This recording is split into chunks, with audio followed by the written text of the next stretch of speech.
Teiciens dots, devējam atdodas.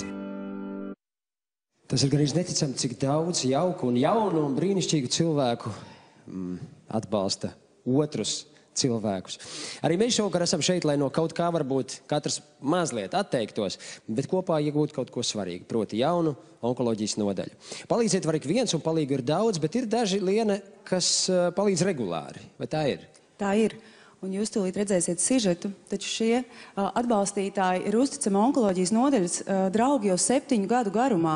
Zinot, cik ļoti bērniem gribas nokļūt mājās, būt kopā ar ģimeni, brāļiem, māsām kaut uz vienu dienu, viņu sniegtais atbalsts ir bezgala svarīgs. Taču arī jūsu sniegtais atbalsts šovakar mums ir ļoti svarīgs. Tāpēc aicinu jūs zvanīt pa mūsu labdarības tālruni 900 6486, kamēr jūs zvaniet, mēs skatīsimies sižetu.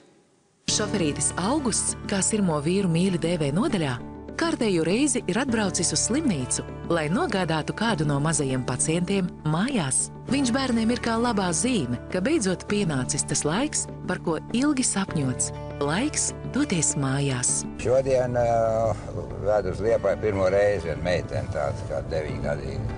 Palīdzīgu roku slimnīcai autonomas kompānija sniegusi pirms 7 gadiem un turpina atbalstīt nodaļā esošos bērnus. Mēs sapratām, ka ir daudz bērni, kas grib nokļūt mājās, bet viņi dažādu iemeslu dēļ nevar ar šo sabiedrisko transportu. Un tad mēs arī uzņēmāmies šo iniciatīvu un vedam bērnus mājās.